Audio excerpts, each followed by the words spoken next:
जी नमस्कार बंधुओं।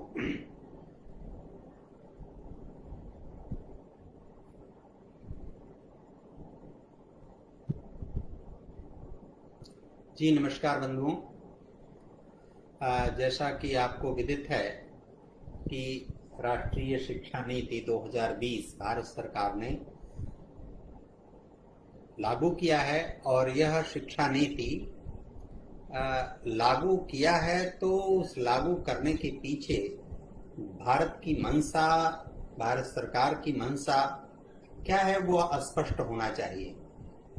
हमारे आपके सबके और बहुत सारे लोगों के मन में अनेक प्रकार के भ्रम इस विषय को लेकर हैं और लोग तरह तरह की चर्चा करते हैं और चर्चा नकारात्मक करते हैं। यह बात समझ से परे हो जाती है अनेक बार। यह जो मसौदा तैयार हुआ है, यह मसौदा तैयार करने में विशिष्ट क्षेत्रों के विशिष्ट लोग जिनकी बहुत सिद्धता है विभिन्न क्षेत्रों में, उन लोगों ने वर्षों के प्रयत्न के बाद काफी सूझबूझ से, काफी अध्ययन के उपरांत इस विषय को प्रस्तुत किया राष्ट्रीय शिक्षा नीति के माध्यम से। न केवल प्रस्तुत किया बल्कि देश भर के विभिन्न केंद्रों पर भारत सरकार द्वारा प्रायोजित तरीके से आयोजन किया गया और उसमें जो भी संबंधित लोग अपने सुझाव परामर्श दे सकते थे वो सुझाव परामर्श दे सकने की अर्हता थी और वे सुझाव परामर्श स्वीकार भी किए गए। इतना ही नहीं, वह विश्वविद्यालय अनुदान आयोग और मानव संसाधन विकास मंत्रालय की वेबसाइट पर इसको अपलोड भी हिंदी और अंग्रेजी दोनों में किया गया और अपलोड ही नहीं किया गया बल्कि उस पर लोगों के सुझाव भी आमंत्रित किए गए और उस सुझाव जो आमंत्रित किए गए उस सुझाव के साथ यह कहा गया कि आप विस्तार से अपने सुझाव लिख कर भेजिए और उस सुझाव के अनुरूप सरकार कार्य करेगी, वह समिति कार्य करेगी और तदनुरूप उसमें सुझाव सुधार करने का प्रयत्न भी करेगी। व्यापक पैमाने पर एक तरह से संसदीय डिस्कशन, चर्चा, वार्ता से बृहद तरीके से देशव्यापी स्तर पर अधिकांश लोगों की भागीदारी सुनिश्चित करते हुए यह राष्ट्रीय शिक्षा नीति व्यवस्थित स्वरूप प्राप्त कर 2020 में भारत सरकार द्वारा लागू की गई और उस पर चर्चा, वार्ता, मंथन, परिचर्चा देश भर में विभिन्न स्थानों पर की जा रही है। मुझे विगत दिनों अनेक प्रकार के लोगों के द्वारा की गई चर्चा के कारण जो मेरे संज्ञान में विषय आया वह विषय बहुत ही कई लोगों के द्वारा जो विषय कहा गया वो कष्ट देने वाला था, क्योंकि नकारात्मक बात करने के लिए यदि करना चाहें तो किसी भी बात में आप नकारात्मक बात कर सकते हैं, लेकिन कम से कम राष्ट्रीय शिक्षा नीति का जो विषय है इस विषय में नकारात्मक बात करने का कोई कारण प्रथम दृष्टया दिखता नहीं है।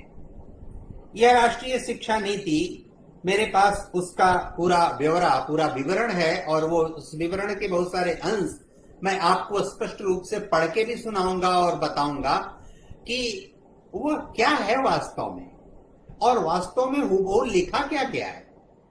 उसको हमको कितने शिद्दत से, कितने व्यवस्थित तरीके से समझना चाहिए, जानना चाहिए, विचार करना चाहिए और उस समझ और विचार के आधार पर चीजों का मूल्यांकन करना चाहिए। केवल विरोध करने के लिए विरोध करने का कोई औचित्य और कारण समझ में नहीं आता, चाहे वो किसी भी सरकार का हो, चाहे किसी भी संगठन का हो। यह जो मसौदा लागू किया गया भारत सरकार के द्वारा, इसका कुल पहला भाग है स्कूल शिक्षा का। आरंभिक शिक्षा से लेकर 12वीं तक की शिक्षा स्कूल शिक्षा के अंतर्गत वो चर्चा का केंद्रीय विषय बनाकर और उसको उन्होंने प्रस्तुत किया है। दूसरे भाग में उन्होंने उच्चतर शिक्षा यानी 12वीं तक की शिक्षा के बाद की शिक्षा, चाहे वो स्नातक स्तर की शिक्षा हो, स्नातक विज्ञान की शिक्षा हो, स्नातक कला की शिक्षा, स्नातक वाणिज्य की शिक्षा हो, स्नातक चिकित्सा विज्ञान की शिक्षा हो, स्नातक कृषि विज्ञान की शिक्षा हो, स्नातक तकनीकी विज्ञान की कोई भी शिक्षा हो, उन सभी शिक्षा को और उनके आगे के सोपानों को चाहे वो विशेषज्ञता हासिल करने के लिए आप पीएचडी करें, एमएस करें, एमडी करें और बहुत सारे जितने भी कोर्सेज हो सकते हैं, डिलीट करें, डीफिल करें, डीएससी करें, अनेक जितने भी कोर्सेज हो सकते हैं उन सब के बारे में विस्तार से इसमें चर्चा वार्ता की गई है। तीसरे चरण में अन्य जो शिक्षा से जुड़े हुए केंद्रीय, मूलभूत, जरूरी, अनिवार्य और उससे सहगामी विषय हैं, उनकी भी विस्तार से इसमें चर्चा की गई। चौथे चरण में इसमें इस व्यवस्था को कैसे क्रियान्वित किया जाए, कैसे लागू किया जाए, जिससे अधिकतम लोगों तक इसका लाभ पहुंचे, अधिकतम लोग लाभान्वित हों, क्योंकि चिकित्सा के साथ साथ शिक्षा बहुत जरूरी और आवश्यक तत्व है। यह द्वितीयक आवश्यकता का सबसे महत्वपूर्ण आयाम है। व्यक्ति की, समाज की और किसी भी समाज के अवयव की प्राथमिक आवश्यकता होती है भोजन, वस्त्र और मकान, और उसकी द्वितीयक आवश्यकता चिकित्सा और शिक्षा होती है।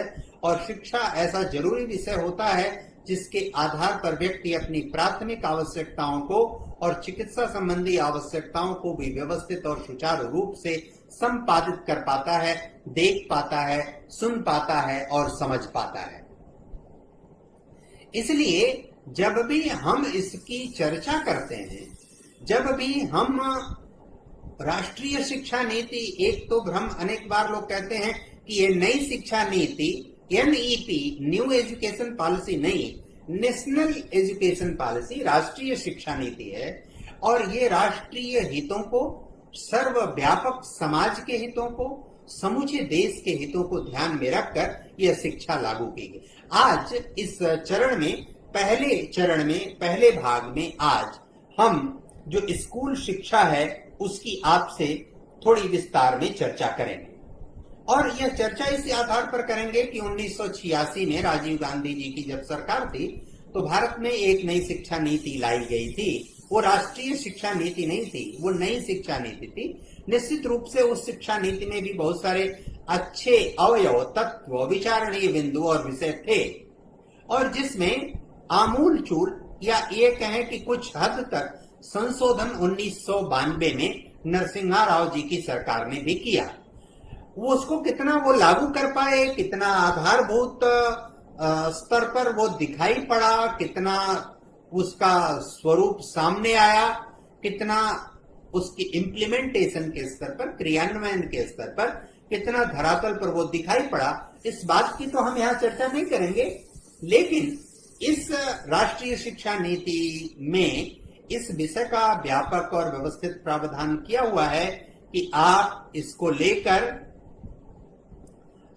धरातल पर, जमीनी स्तर पर, सामान्य वर्ग के स्तर पर, समाज के निचले तबके के स्तर पर आप व्यवस्थित और सुचारू रूप से इसमें आप कार्य और व्यवहार कर सकते हैं, परिणाम दे सकते हैं, अधिकांश लोगों तक पहुंच इसकी हो सकती है। और इस नाते जब भी हम इस राष्ट्रीय शिक्षा नीति की चर्चा कर रहे हैं तो हमको ये ध्यान में रखना पड़ेगा कि हम उन सारे उद्देश्यों को ठीक प्रकार से और व्यवस्थित तरीके से पूरा करेंगे। इस राष्ट्रीय शिक्षा नीति का जो मुख्य विषय है, यह पिछली नीतियों के भी विषय में विस्तार से बात करती है।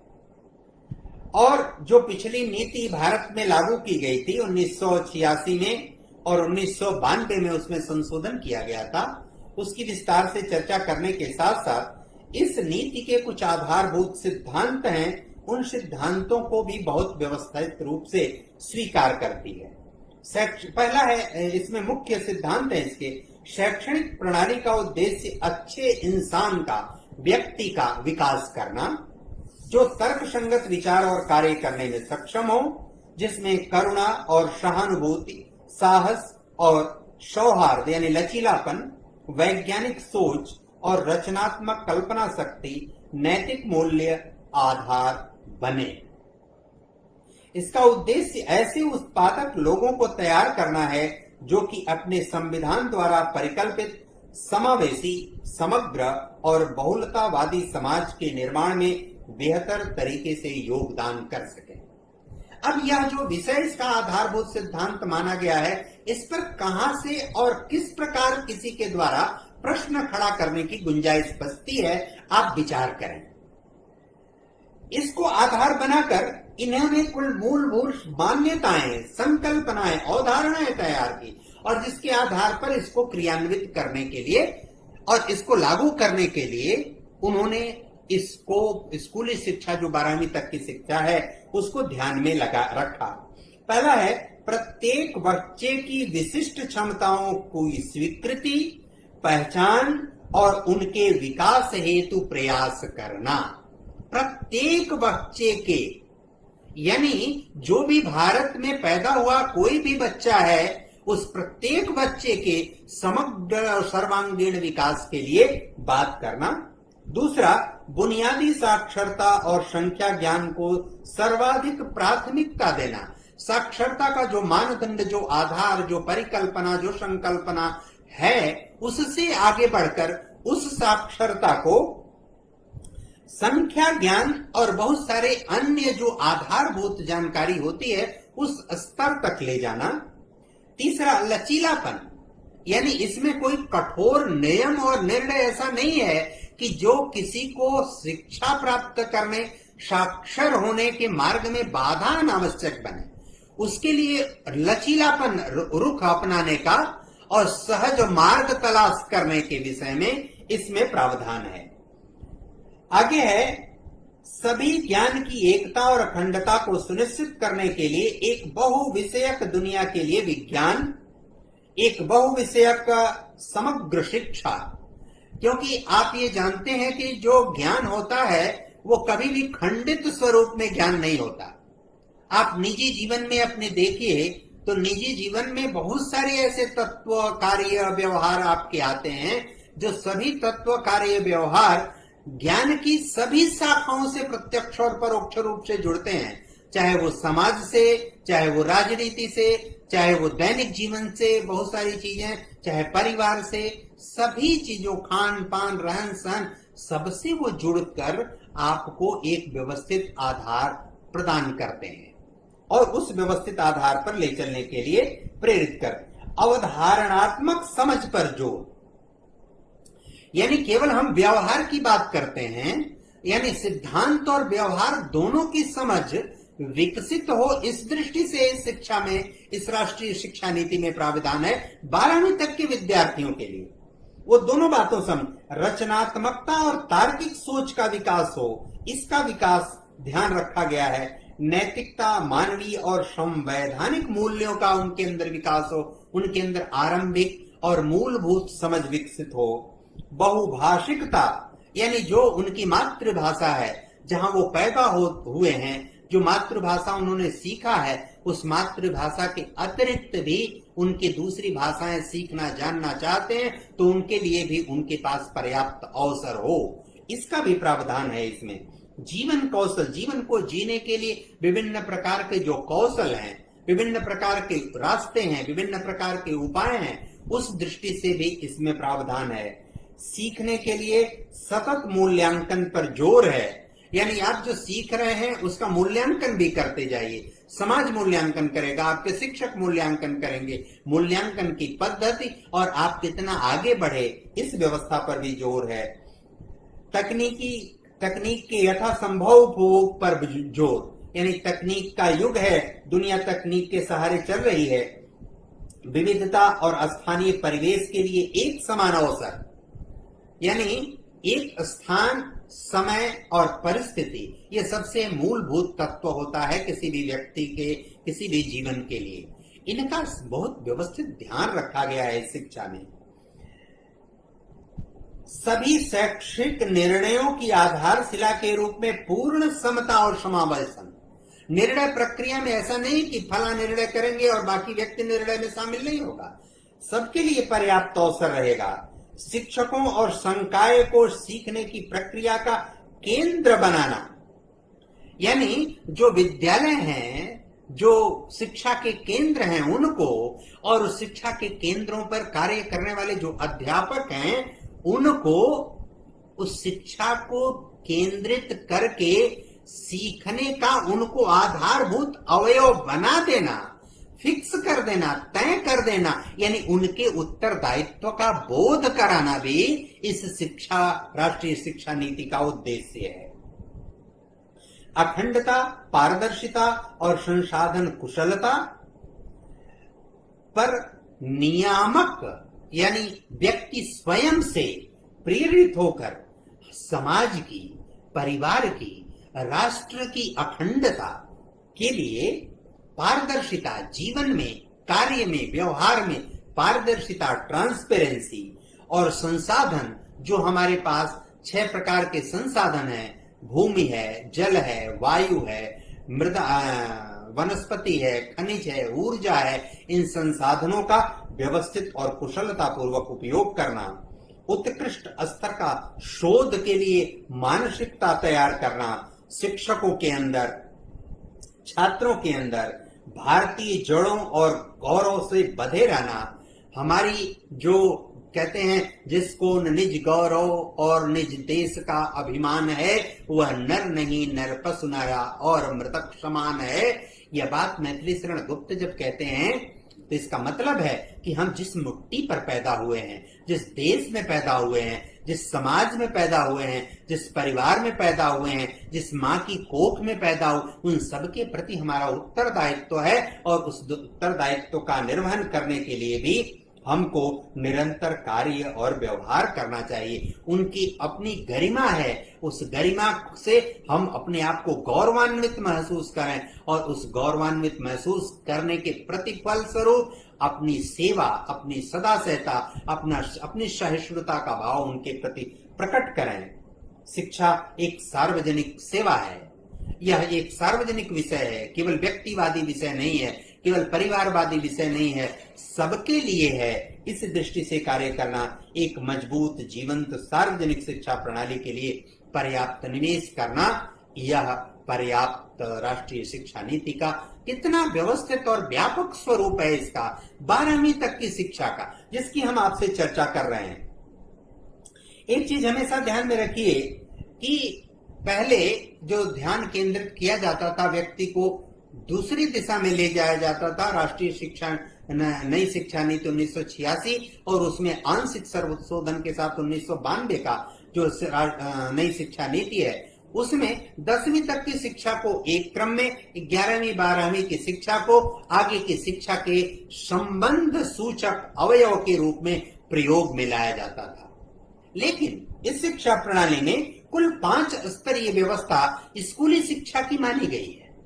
एक है कि आप 3 वर्ष के बच्चे, जो 3 वर्ष तक के बालक हैं, उन बच्चों के विषय में बात व्यवहार करना, उन बच्चों के विषय में उनके समग्र बोध का एहसास कराना, उनको शिक्षा की तरफ उन्मुख करना, उनके शिक्षा के लिए प्रेरित करना, विद्यालय जानना, पेंसिल पकड़ना, कागज पकड़ना, इंच पटरी पकड़ना, स्लेट पकड़ना, कैसे हम उसका उपयोग करेंगे, उस दिशा में प्रवृत्त करना।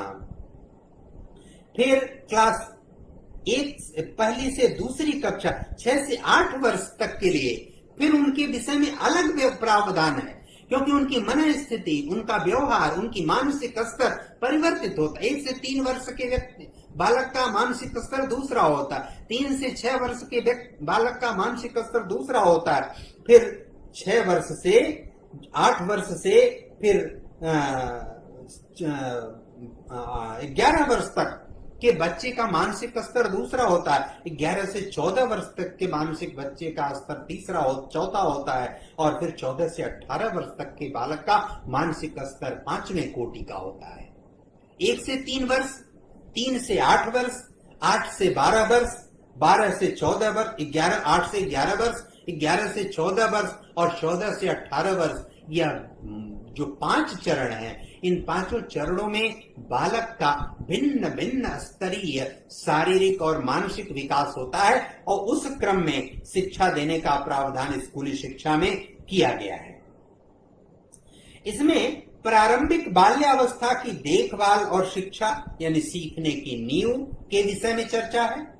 इस शिक्षा प्रणाली में, राष्ट्रीय शिक्षा नीति में बुनियादी साक्षरता एवं संख्या ज्ञान सीखने के लिए एवं तात्कालिक आवश्यकता और पूर्ववत व्यवहार के विषय में विस्तार से विचार करने का और कार्य करने का आग्रह किया हुआ है। इसमें जो बच्चे फेल होते हैं विभिन्न स्तरों पर, ड्रॉप आउट बच्चों की संख्या कम करना और सभी स्तरों पर शिक्षा की सार्वभौमिक पहुंच सुनिश्चित करना, यानी सबके तक पहुंच हो शिक्षा की। जो फेल हो रहे हैं बच्चे किसी भी स्तर पर फेल न हो, इसका क्या उपाय हो सकता है, इसका क्या प्रावधान हो सकता है, क्या योजना हो सकती है, उसके विषय में इस शिक्षा प्रणाली में विस्तार से चर्चा है। स्कूलों में पाठ्यक्रम और शिक्षण शास्त्र अधिगम समग्र, एकीकृत, आनंददायी और रुचिकर हो, इसका भी प्रावधान है। यानी जो स्कूलों में पाठ्यक्रम हो, वह पाठ्यक्रम और शिक्षण यानी क्या पढ़ाया जाए और कैसे पढ़ाया जाए, इन दोनों को फोकस करके इस शिक्षा प्रणाली में, राष्ट्रीय शिक्षा नीति में व्यवहार किया गया है। जो पढ़ाने वाले लोग हैं उनमें शिक्षण और अधिगम यानी शिक्षा देने और उसके ग्रहण करने की जो स्थिति है, उस पर भी विस्तार से चर्चा और वार्ता की गई है और उसके लिए भी प्रावधान किया गया है कि शिक्षार्थियों का समग्र विकास हो। इस राष्ट्रीय शिक्षा नीति में अनिवार्य अधिगम और आलोचनात्मक चिंतन को बढ़ाने के लिए पाठ्यक्रम की विषय वस्तु को कम किया गया है। यानी पाठ्यक्रम को अनावश्यक बोझिल करना, बड़े बड़े बस्ते बच्चों को लाद देना, उनके वजन से अधिक बड़ा बस्ता उनका तैयार कर, इस प्रवृत्ति को रोकने के लिए इसमें पर्याप्त प्रावधान किया गया। बच्चे को समग्र विकास हो, सार्वभौमिक विकास हो, संपूर्ण विकास हो, इस शिक्षा प्रणाली में विशेष ध्यान दिया गया है। कोर्स चुनाव के लिए विकल्पों में लचीलेपन के माध्यम से छात्रों को सशक्त बनाना।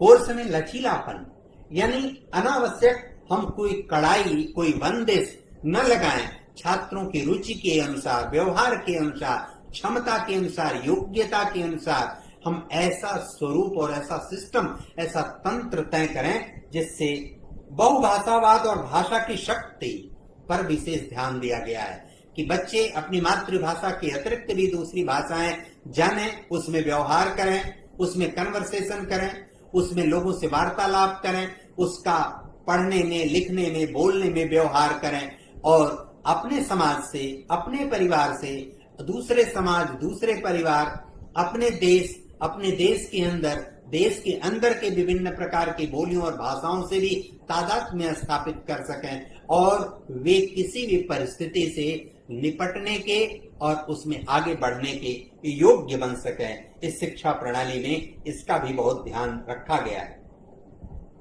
अनिवार्य विषयों, कौशलों और क्षमताओं का शिक्षा क्रमीय एकीकरण पर भी इसमें विस्तार से जोर दिया गया है।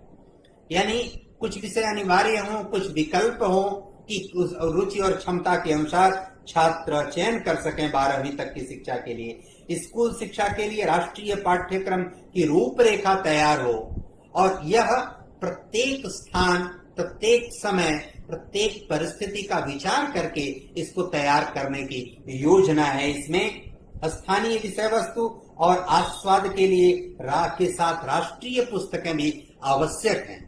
यानी हम जिस स्थान पर पैदा हुए हैं, जहां रह रहे हैं, उसके साथ साथ जो राष्ट्रीय विषय, राष्ट्रीय मान्यता है, उसको भी उसमें ध्यान रखा गया है।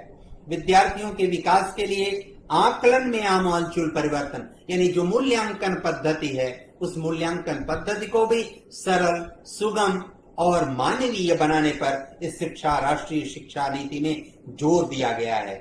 विशेष प्रतिभा वाले और मेधावी विद्यार्थियों के लिए सहायता का भी प्रावधान है। वह सहायता चाहे जिस भी प्रकार की हो, जिस भी स्तर की हो, वो सहायता यदि आवश्यक हो तो उसका देने का प्रावधान है।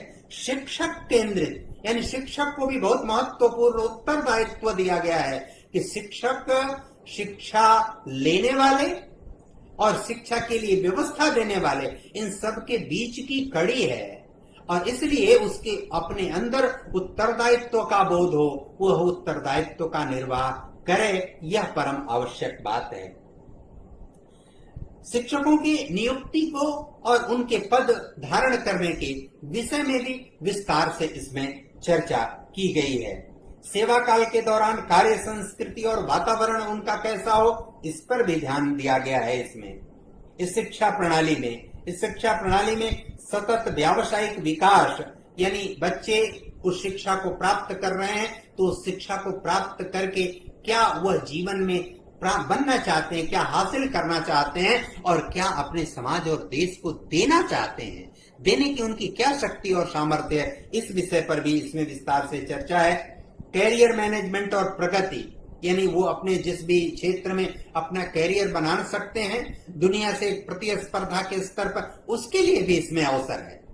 यानी ये दो पक्षीय बात है, हम अपने लिए और हम समाज के लिए, हम देश के लिए, इन दोनों बातों पर इस राष्ट्रीय शिक्षा प्रणाली में, इस राष्ट्रीय शिक्षा नीति में विस्तार से चर्चा। शिक्षकों के लिए व्यावसायिक मानक भी तय किए गए हैं,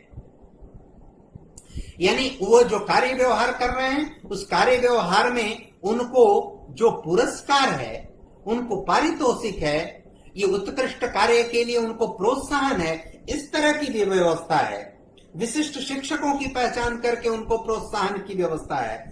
शिक्षक और शिक्षा का दृष्टिकोण क्या हो, उस दृष्टिकोण का क्या बहुआयामी, सार्वभौमिक और समग्र सर्वांगीण छात्रों में विकास हो, उसमें क्या योगदान हो सकता है, उस पर भी शिक्षा प्रणाली में जोर है। समतामूलक और समावेशी शिक्षा पर भी जोर है, यानी भेदभाव रहित शिक्षा, गरीब अमीर की खाई को, सामाजिक समरसता को ले आते हुए इस समाज में शिक्षा को गति प्रदान करने का प्रावधान किया हुआ है। इस शिक्षा प्रणाली में और भी बहुत सारी आमूलचूल और मूलभूत बातों का स्कूल कॉम्प्लेक्स क्लस्टर के माध्यम से कुशल संसाधन और प्रभावी गवर्नेंस, यानी जैसे एक विद्यालय, दो विद्यालय, 3, 4, 5 विद्यालयों का आसपास जो विद्यालय, उनका एक समेकित युग्म संयुग्म क्लस्टर बनाकर जो संसाधन यहाँ है वो संसाधन कभी वहां उपयोग हो, वहां का संसाधन कभी यहाँ उपयोग हो, कोई प्रायोगिक कार्य हो तो वो इससे ले सकें, ये उनसे ले सकें और क्रम तय कर सकें कि हम किसका उपयोग करेंगे, एक दूसरे के लिए सहयोगी वातावरण प्राप्त बना सकें, एक स्थान से दूसरे स्थान पर शिक्षक आवश्यकता अनुसार सहयोग लेने और देने आ जा सके, इसके लिए इस शिक्षा प्रणाली में विस्तार से चर्चा की गई है। इस शिक्षा प्रणाली में स्कूली शिक्षा के लिए मानक निर्धारण और प्रमाणन, यानी इसका मूल्यांकन होना और मूल्यांकन के साथ साथ स्कूल यानी विद्यालय और विद्यालय में पढ़ाने वाले शिक्षकों के लिए प्रमाणीकरण, उनका मूल्यांकन और मूल्यांकन के साथ साथ उनको प्रमाण पत्र प्रदान करना, इसका भी प्रावधान है। क्योंकि जो दूसरे का मूल्यांकन करता उसका कोई मूल्यांकन न हो, यह भी उचित नहीं है। यानी उसको, शिक्षक को अतिशय जवाबदेह बनाना, वह जवाबदेह बनाकर उस दिशा में उनको प्रेरित करना, प्रोत्साहित करना, यह बहुत आवश्यक है। स्कूली शिक्षा के विषय में आज से चर्चा कर रहे हैं। लगातार 5 दिन तक हम आपसे चर्चा करेंगे। कल उच्च शिक्षा के प्राथमिक शिक्षा यानी माध्यमिक स्तर तक की शिक्षा, जिसको 5 चरणों में बांटकर शिक्षा देने का प्रावधान है। 1 से 3 वर्ष की आयु तक के विद्यार्थी और बालकों के बारे में विचार करना, 3 से 8 वर्ष के बालकों के विषय में विचार करना, 8 से 11 वर्ष तक के बालकों के विषय में विचार करना, 11 से 14 वर्ष के बालकों के विषय में विचार करना, 14 से 18 वर्ष तक के बालकों के विषय में विचार करना और विचार करके उनका, यानी जो बेनिफिशियरी है, जो छात्र है, जो जिसके द्वारा शिक्षा दी जा रही है, शिक्षक है, शिक्षक को और विद्यालय को संसाधन उपलब्ध कराने वाली सरकार को, इन सबके विषय में सबका उत्तरदायित्व तय किया गया। जितने भी स्टेक होल्डर हैं, चाहे वो छात्र हो, अध्यापक हो, संसाधन हो, सरकार हो और अफसरशाही हो, सबको जवाबदेह बनाया गया, सबको उत्तरदायी बनाया गया है। तो प्राथमिक शिक्षा जो माध्यमिक स्तर तक की यानी स्कूल शिक्षा है, उस स्कूल शिक्षा को बहुत ही युक्ति संगत, तर्क संगत, समाज संगत, देश संगत और राष्ट्रीय भावनाओं से ओतप्रोत बनाने के लिए ज्यादा बहुआयामी, पूर्ण, समग्र, संपूर्णता के साथ व्यक्ति का, नागरिक का, आने वाली पीढ़ी का विकास हो, इसका ध्यान दिया गया है। अपनी भाषा को हम आगे बढ़ा सकें, अपनी मातृभाषा को महत्व प्रदान कर सकें, इस पर ध्यान केंद्रित किया गया है। हम जहां पैदा हुए हैं, पैदा हुए स्थान, जिस मां की कोख में पैदा हुए हैं, वो उस मां की कोख और जिस समाज में रह रहे हैं, जिस काल और परिवेश में रह रहे हैं, उन सबका विशिष्टता से इस शिक्षा प्रणाली में ध्यान रखा गया है। और इस शिक्षा प्रणाली में 4 खंडों में बांटकर, पहला खंड स्कूली शिक्षा का है। स्कूली शिक्षा के बहुत सारे अवयवों का, तत्वों का, प्रभावों का हमने मूल्यांकन किया। यह सबसे महत्वपूर्ण बात है। समग्रता में, अगर संपूर्णता में उसका विचार करेंगे तो आप पाएंगे यह भारत केंद्रित शिक्षा प्रणाली है। भारत केंद्रित यह शिक्षा प्रणाली लागू की गई है। जहां तक हमने अभी आपसे स्कूली शिक्षा यानी आरंभ से लेकर 12वीं तक की शिक्षा के विषय में आपसे चर्चा वार्ता किया।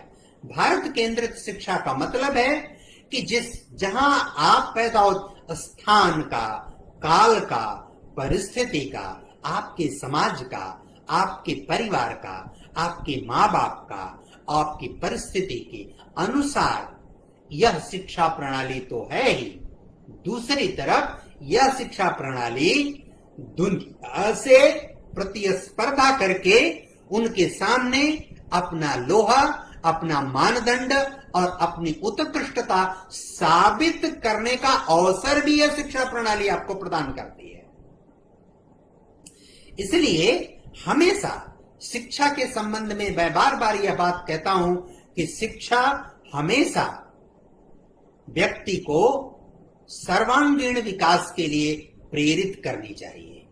शिक्षा प्रणाली का उद्देश्य छात्र को, छात्र के अभिभावक को, छात्र के परिवेश को, छात्र के अध्यापक को, छात्र के अध्यापक की सरकार को, अध्यापक के जो अफसरशाही है उसको, सबको जवाबदेह बनाए, ऐसी शिक्षा प्रणाली की भारत में बहुत सख्त आवश्यकता है।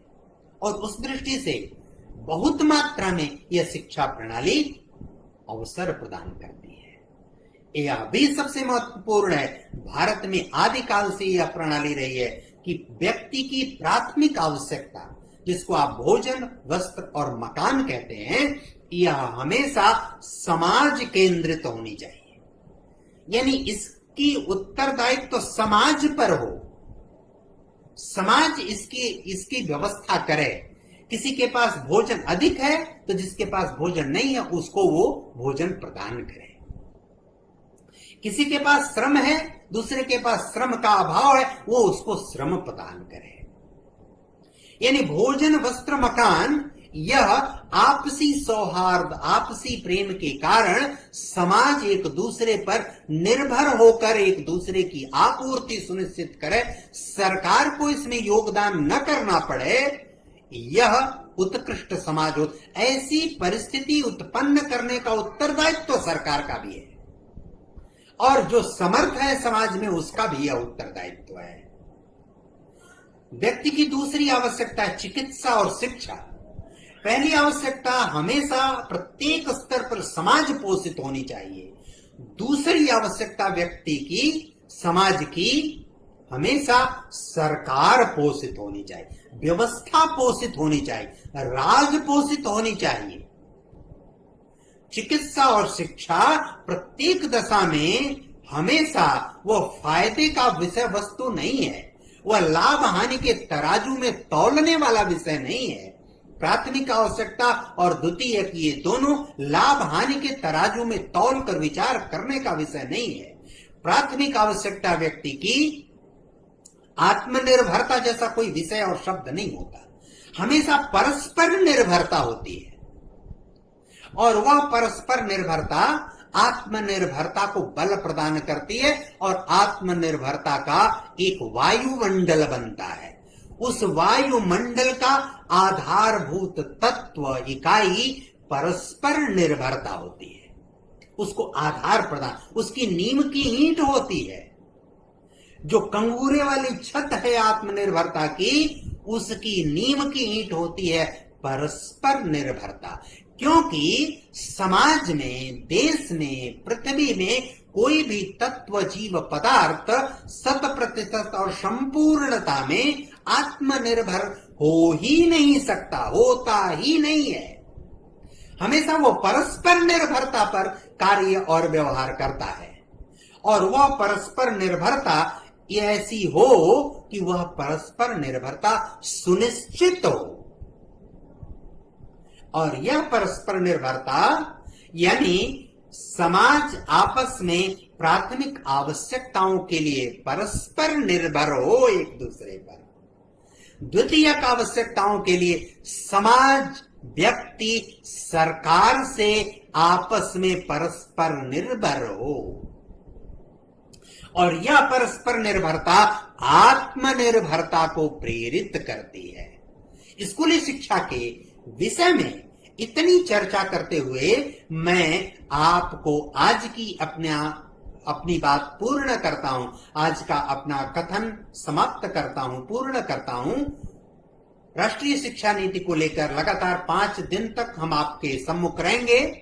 कल दूसरा दिन है, कल यानी 14, 15, 16 और 17 तारीख को शाम 9 बजे आप हमारे इसी फेसबुक लाइव पर उपस्थित रहेंगे। हमारे YouTube चैनल पर भी हमारा यह वीडियो आपको उपलब्ध होगा, आप वहां भी इसको सुन सकते हैं, देख सकते हैं, जान सकते हैं। कल हम उच्च शिक्षा और उसके विविध पक्षों पर विस्तार से आप सबसे चर्चा करने के लिए शाम 9 बजे उपस्थित होंगे। तब तक के लिए अनुमति दें। धन्यवाद, नमस्कार सभी को।